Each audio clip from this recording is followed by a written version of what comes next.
Can we go back to that poll actually for a second? Oh, the RFK one. Yeah. Wow. Can we click on it? Yeah, let me see that.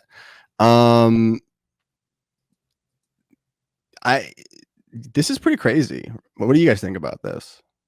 Personally, I kind of feel like by the time election day comes around, not nearly this many people are going to actually support RFK Jr. And that's what I said about the Democratic Party primary when he originally burst into the scene with like what, 18% in the polling, 20% in the polling. And I was like, yeah, it's definitely impressive, but I think that's mostly because he's a Kennedy. And the more that people actually hear the guy talk, the less they're going to really fuck with him. And that did kind of happen in the Democratic Party. He fell quite significantly in the polling. Instead of like gaining on that 20%, he lost points off that original 20%, and he ended up in a lower position than he started. So that doesn't really tell me he has much of an ability to gain momentum. It seems like he really comes onto the scene. People like the Kennedy name, but then the more they hear, the less they actually agree with him. But the more Biden dies, the better he looks. Like, I just feel like everyone's in panic mode right now, and they're looking for that alternative. And I think for a lot of people, that's why we're seeing these numbers tick up. It's just like everyone, like, no one wants Biden at this point, and everyone is lying to themselves if they're like still publicly being like, he's the guy. And so, yeah, they're looking for an alternative.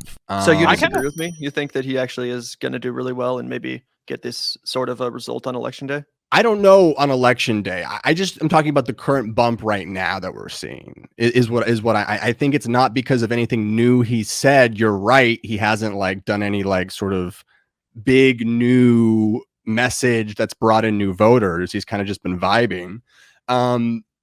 But because Biden is falling, people are looking for the next thing. And some people are open to it. I think it's crazy, but I kind of am down with it. Here's what's tell me if I'm just being fucked up and like I have podcaster internet brain. But obviously, for reasons that need not be mentioned here, I hope that this RFK sideshow goes on for as long as possible, right? I'd like to continue to milk that cow. I thought it was over, and then he came fighting back with a vengeance, and I was like, man, I need to get an agent. No, I'm kidding, but I want it to be real, because like, what's fucked up about this, guys? Look at Michigan in this polling right here. 31% for Joe Biden, still 34% for Donald Trump, and then 26% for RFK Jr. I would not.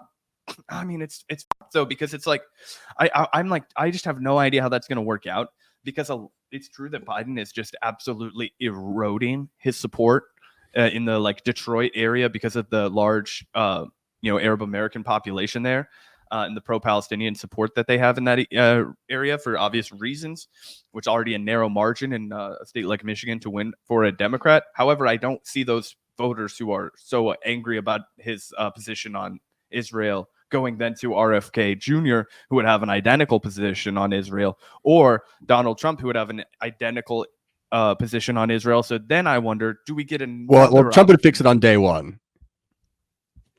Trump would fix it on day one. He'd make a big deal. Yeah, Trump would fix it on day one. Facts. Yes, it is odd that the two other people running against Biden have like very similar, like Marianne Williamson and RFK Jr. are kind of like leaving a lot of money on the table by not like contrasting with Biden at all. Even if it's not like the full lefty position of like, whatever the Marianne did call for a ceasefire, which I was happy to see, but it didn't necessarily like, kickstart anything to the next level. Yeah, it doesn't seem like, a big focus. But it seems like they're both kind of, leaving the ability to sort of contrast with Biden. And I wouldn't say that they would even either have to be as lefty as any three of us on the issue, but it's very easy to contrast with Biden by just simply being generically anti-war and wanting to say that you're going to lead it to a more humanitarian and peace negotiating way than the way that Biden continues to like ramp up this war and like let the train go off the rails. And it would be so easy to do that, but I see both of them just like leaving the money on the table there. I'm like, okay, that's a pretty good point. And I think that RFK actually did garner a lot of cachet with a lot of Americans by simply just being kind of anti-war when it came to Ukraine and Russia, right? Like he didn't really wade into the specifics much from what I saw. It's not like he was out here doing the super pro-Putin propaganda Jackson Hinkle bit or anything like that. But for most people, from what they saw of his commentary, it was just like, this is bad. War is bad. Let's find peace. Let's de-escalate. And that message does really resonate with people. I think in the same way, a similar sort of message about Israel and Palestine would resonate. Like you're saying, Griffin, even if it's not as lefty as you or I, even if it's not as pro-Palestinian as you or I, if you're just out here saying, all right, everyone calm down, children are dying, bombs are falling, let's all stop. If there was a single human fucking being running, then maybe there would actually be, a shot at contrasting with Biden. But no,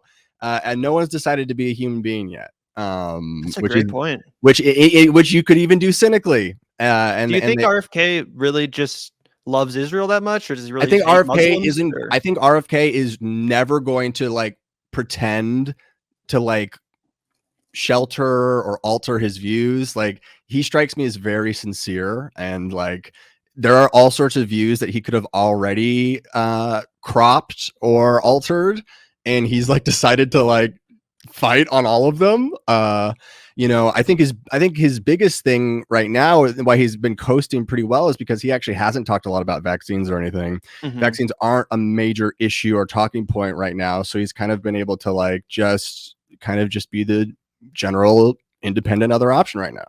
Yeah, it kind of has like an enlightened centrist vibe to it, where it's like it doesn't really seem like he's standing for much of anything. Like it's not like he has one signature policy or underlying ideology. It's hard to call him a leftist. He's not really a libertarian. He's just like, I'm above it all, bro. Right. Like, okay, I guess. There's another poll that says that I am a Kennedy.